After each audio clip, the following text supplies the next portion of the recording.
We are live. It is 10 a.m. in Los Angeles, and we're speaking to Klaus Biesenbach.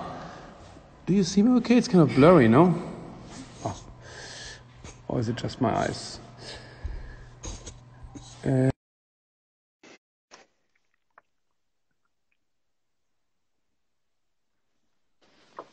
Klaus! Hi, Johan. Hello. Nice to see you. Thank you so much for taking the time. Of course. How are you doing in Los Angeles? We are in lockdown. We call it here safer at home. So it has a different name than in New York or other parts of the country, but it's practically the same. Middle of March, we were asked to work from home and basically not leave home. If you leave home, you have to wear a mask, and you should only go to see a doctor or to get groceries. So it's very, very reduced. And I was very impressed with the speed you at Mocha reacted to the situation and started the Zoom studio visits. And I mean, it's one thing to do that when you are a small enterprise gallery like we are, but you are a big museum. How did you, like, what happened in your mind that you thought, like, okay, we have to deal with the situation differently now to still share art with an audience? So we have a great chairperson at the museum, Maria Safari, and she is very, very informed. And she and I had a meeting early on about Corona. And strangely enough, I don't know if you know that actually, Johan, I used to be a medical student. Yes, I know, yeah. I worked in a station of infectious diseases when I was 20, 21, 22. And that was during the AIDS HIV pandemic. And I was like 20, and it was the middle of mid-80s, and you didn't really know how contagious it was. So what we learned at that time in the beginning of a pandemic is that you have to treat everybody as if they're positive, so you don't discriminate. But if you treat everybody as if they're positive, you also treat yourself as being positive. So in conversations with Maria, we realized that this is much more severe than, for example, our government admitted at the time. And so I think we went early understanding how severe the crisis will be. So we started earlier. So it's not like fast, it was just earlier. Mm-hmm. And I looked to what Germany did, and I think Germany and Korea as countries reacted really fast, which is impressive. And the United States and Korea had the first case basically at the same time. And it's so interesting how different societies react differently. So we fast, we just knew something was coming. I understand. So you anticipated differently. So it was just not a quick reaction. You just getting ready earlier, and you read it differently, so to speak. Yeah, and it's a different pandemic. And I remember when in 2004, this horrific tsunami happened. And I remember the word tsunami was not even so known. And I remember in the news, and people often commented that they expected a tsunami to have much higher waves and be much faster. And I think with this pandemic, we know so many scenarios from fiction and from movies and from novels. So I think everybody expected this in a very, very different way. And what is surprising is time in this, because I'm now in this space I'm in now for 5 weeks. And I think nobody had imagined the time frame of this, because I think this slowing down of time and speeding up of time is something, when you are alone at home, so to say, is something very different. And I think that's a factor in this whole catastrophe that is surprising to all of us. Yeah. And what's the outlook right now in Los Angeles and for Mocha? We're of course following the state. We are following the country, the federal guidelines, the state guidelines, and the city guidelines. And we have a great mayor here, Eric Garcetti, who is very, very on the topic and who is out there and meeting his constituency. He's really kind of very, very impressive. So our governor Newsom was very early when New York started with the lockdown. He did the same for California, so we are fortunate with them. And we have to follow their guidelines. So mid-March, we were told that museums had to close. We were told we work from home, and we are waiting for the Health Commissioner of LA 2 days ago basically said that large sports events, large cultural events, concerts, they will not happen for quite a while. Mm-hmm. But of course, what is a museum? Is a museum a large event because at any given time you have a couple of 100 or 1,000 people in the building? Of course, there will be social distancing. There will be time tickets, of course. But nobody knows the time frame. So I think that is something California and all the other states are slowly thinking of reopening. I watch German news. I get up so early and I watch Tagesschau. Yeah. And I hear that businesses are opening next week. Small businesses under 800 square meters. Exactly. And schools are opening, right? Schools not yet, but yes, graduate schools like top high schools and the first graders open because that's like the crucial educational element. But kindergarten are closed and regular 5th, 6th, 7th grade is also still closed. But now it's interesting what happens in Berlin because if we are a store, we are allowed to open. If we are a gallery, we are not allowed to open yet. Wow. So it's like you see how everybody is so unprepared for such a situation and where to make the differences, you know. And if you tape off the 800 square meters, you can open even a bigger space. But to what you mentioned with the tsunami, because you were responsible actually, which is more a coincidence because it's in the recent art magazine, is this project you did with Katharina Grosse on the Rockaways. And it's only one of many projects you did in the Rockaways, which it was an amazing project, many projects you did also out of a catastrophe. So I mean, I think everybody would prefer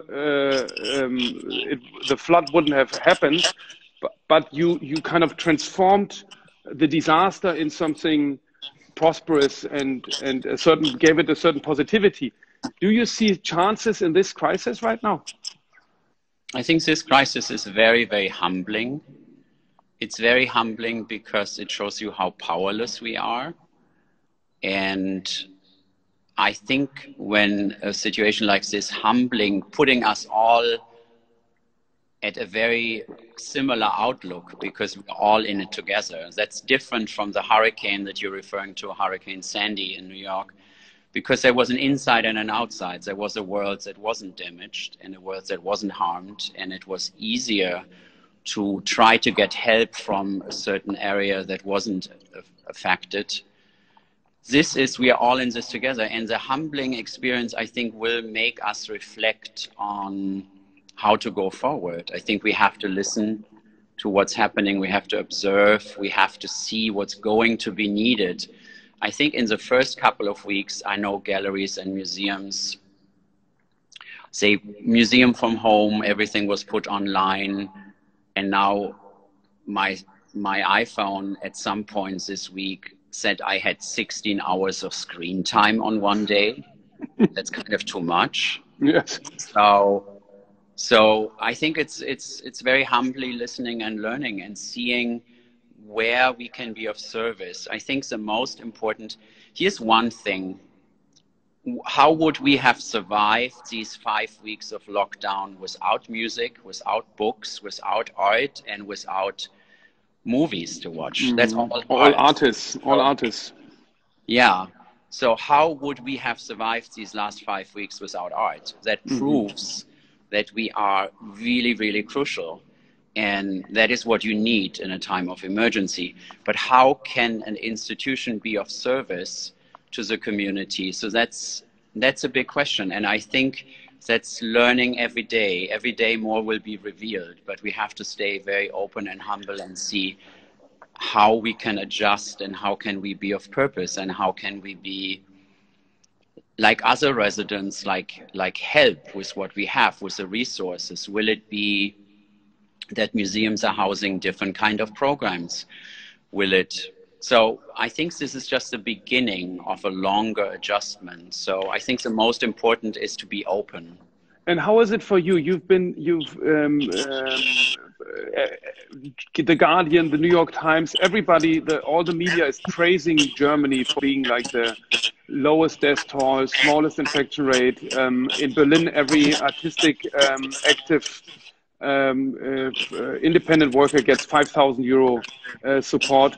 Like if you look into the media, we are in this dreamland here in Berlin, Germany, which you left an amazing footstep here. You founded KW, you founded Berlin Biennial, and then you made your way to MoMA, PS1 and MoMA, and now I think you left 20 years ago.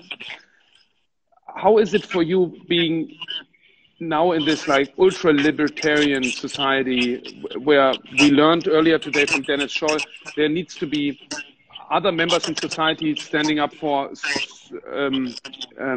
weaker ones, but the state is kind of, I mean, we hear what the president said and how he's playing the different states to each other and so on. So how is this contradictory for you living in these two worlds, because you're in the US for 20 years now, I think? When I grew up as a child, given Germany's horrific history, I was always sure that I would leave Germany. When I finished school, I went for an atonement time to Israel, to work in a kibbutz that was just immediately following school. And during school and in this time and afterwards, I always knew I would leave Germany. I didn't want to be German, and I didn't want to be... When I was a kid, I would always say, when I was traveling, what's your nationality? I would say European, because I didn't want to say German. So I could never identify with being German. I left Germany. In the very early days of KW and Berlin Biennial, the official language was English. And then the Senat, they asked me to come and said, you are getting German subsidies, you can't speak English. And I said, given the specific history of this country, I insist we don't speak German. So that is a history of not identifying. And then I was humbled. I got the Bundesverdienstkreuz, which is something like Order of Merit from Germany. And I had to really think about it. And that was coinciding very much with the time of the recent government, where they took so many refugees. I was so impressed that Germany flew in patients from Italy, because all the countries close the borders, but they and France as well. France and Germany flew in patients from Italy. That's no, I mean we took patients from France to Germany as well. Ah, so yeah. This way, no, yeah. I only heard that from the worst hit areas in Italy, they were flown out to Germany. And so given this, I think it's the first time in my life I'm cautiously proud of the country I was born in. So that's it's a lot to say, but it's quite impressive. Here, of course, the individual and here freedoms are in a very different, have a very different perspective. But I have to say, the safer at home in lockdown, I think what New York did so incredibly strict to everybody staying home, I think they really changed the curve. Unfortunately, it started late, but they did it. And what everybody is doing here, I think, is hope, because I think society itself is working very hard on flattening the curve. So there's hope. Let me see. I think there are some interesting questions here. That's a good point, actually. I didn't really think of it. Which are your guidelines for preserving the artworks against something? I can't see the final question. Something like Corona. So we of course have with other museums studied how long the virus and particles of the virus can stay virulent. And so, these there's a certain time it can stay in copper, which is relatively short. On cardboard and plastic, it can take longer, like 3 days. There were studies that in a cruise ship, there were still particles of the coronavirus found 17 days after it was evacuated. But that's 17 days. So I think as of now, science says that it's not contagious anymore after this longest found time. So I think that time will make sure that the artworks don't carry infectious material. What people don't know, and that's kind of comes back from medical school, don't buy stuff in the supermarkets and put it in the freezer and then get it out in 2 years. You might be terribly surprised by that, so don't do that. But in regular climate-controlled conditions, the material art is made of, there's no hint that things could stay contagious for longer. But that's an interesting point. So you you can freeze the virus and unfreeze it. Unfortunately, yeah. But that's I'm not a scientist. I think just Google it and do some research yourself. Of course, yeah. What will happen to the current exhibition and what are you planning for the future? Yeah, so I think we have at the moment really a great exhibition, Pattern and Decoration, at Grand Avenue. And since time feels like being paused, so this is there and we show the collection. I think as a museum, I was talking to my colleagues yesterday, I think it will be important to perhaps minimize travel and to perhaps minimize transport. And thanks God to museums having a collection. So I think there will be a lot of reflection on the collection. And I think we will have to think about being locally of service.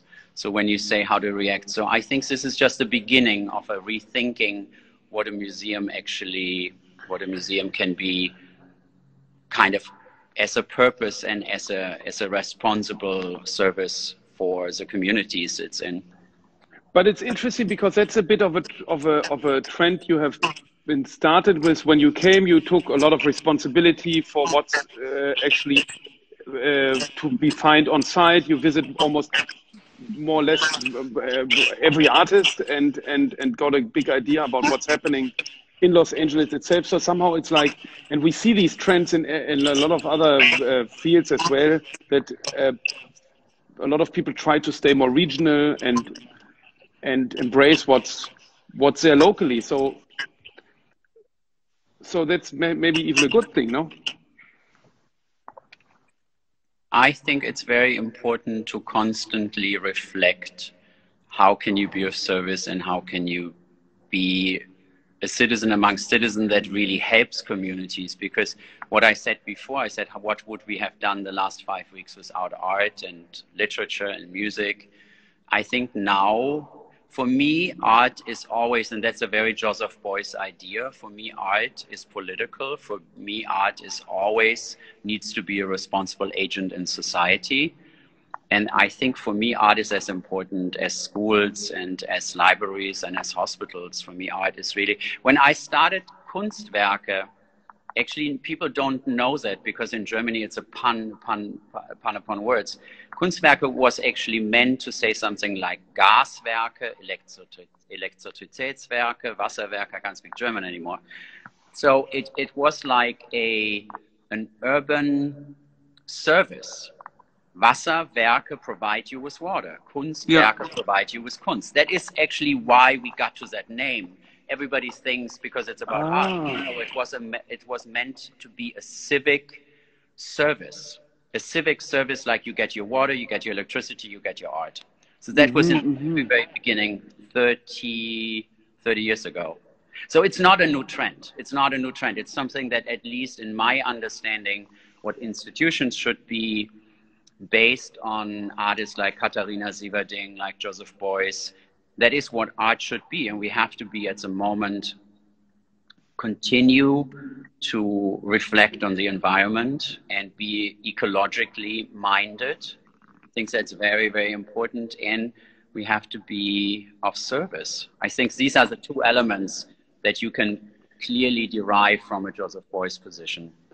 But that's very interesting for me also to learn, because I always thought Kunstwerke, it also means the multiple amount of like artworks. Ein Kunstwerk, many Kunstwerke. No. So that's interesting. Interesting. No, So the idea was like a supplier, like art supply, yes. like gas supply and electricity. Very interesting. Very interesting. How did that? How did that come? I think that really comes clearly from a Joseph Beuys idea that art is of service, that creative powers finding form are driving force in societies, that everything you do, everything, which apple you shop, if you use a plastic bag, what you vote, of course, everything is political. And I think when I first reached out to Kraftwerk, the incredibly influential, how would I say this, artist collective, to Ralf Hütter, I said, we actually have a common thread in our name giving, because I think Kraftwerk, Wasserwerk, it's kind of a German specific. I don't want to bore anybody with this, but it literally means you're a civic, you are a civic service. You're a that's true. No, that's absolutely true. It's a service provider. It's interesting because we are sitting here in the St. Agnes Church, which was built by a civil servant. So that is kind of true that we have these, unfortunately also less and less, because right now there's this initiative that we buy back the gas supplier in Berlin because it was privatized and was sold to a consortium. And then because we had this time in the 90s and 2000 where the state tried to sell off everything to have a better result, but maybe that's a bit getting into weirdest details. Are you planning to develop digitally the museum? I think independent from the crisis, we should always look into this, and we should also think that every technological progress changes how we perceive art. I remember very, very clearly when I co-founded the performance department at MoMA with Glenn Lowry and the team there. The interesting thing was at the time we founded it was a time when everybody was provided with a camera. That was when the smartphones, the iPhone came out. And all of a sudden, time was something you could communicate. You could communicate a progress. You could communicate a performance, which is by definition time-based, in a time-based way. And all of a sudden, you could represent it. So that I think changed very much how people perceive, talk about performance. So technology changes how we can communicate art and how we can make art accessible. We are trying to start a digital initiative at the museum, and we have, like, one of our great board members is Sean Parker, who's like a pioneer in this. So I'm trying to, once we have a little bit more time in our crisis management, try to move forward with this. It's definitely something every museum should do, and not necessarily because of the crisis. Mm-hmm, mm-hmm. And maybe last but not least, what are your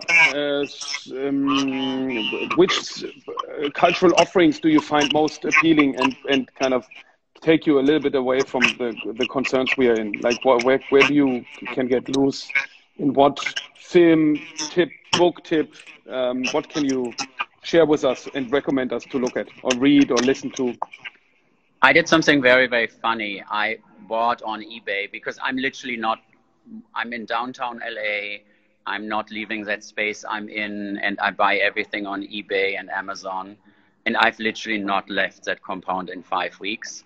So what I did is I bought on eBay a long paper roll. So it's 4 feet by 100 feet, and it's all over the place.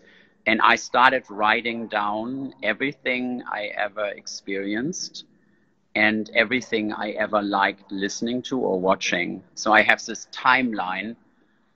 It's a paper roll that is all over the warehouse here. And I gave it a timeline. So I started at some point and it's up to today. And whatever I can remember, for example, you can now go on the internet and get any movie that you ever liked or listen to any music that you ever were fond of. So I think it's a very interesting way of reflecting and putting together. It's a memoir of thoughts in terms of which pieces. For example, September 11th happened. We had 40-piece motet by Janet Cardiff, this celestial beauty choir that is 500 years old on view at MoMA PS1. And that was such a moment of solace. So you have artworks that mean something.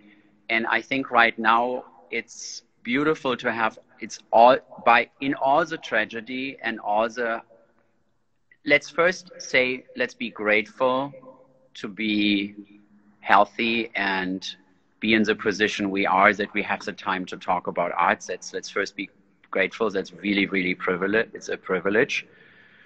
And let's thank everybody who's on the front lines in the hospitals and healthcare systems.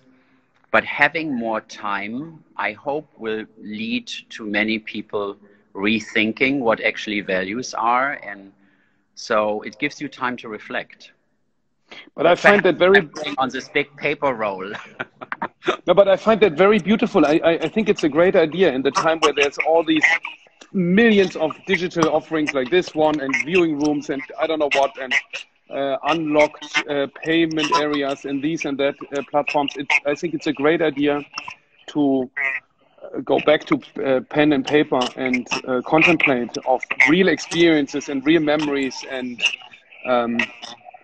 see. So I think that's I thank you a lot for this, and I think that's a wonderful idea we all should share. Johan, do you know how long we know each other?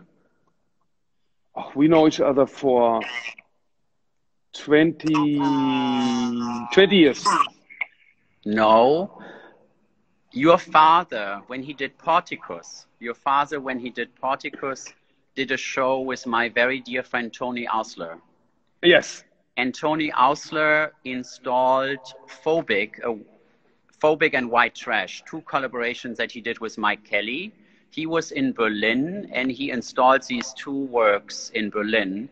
And then he and I traveled together to Frankfurt. And I was that friend of Tony's in the early 90s. And I think we actually stayed at your house. So I think that was 1992 or 1993. I think that must have been just the time I had my accident. Yes, exactly. So what, before or after, you remember? It was just after, yeah. Oh, how was it? How was how did you view the whole situation from the outside? From the outside,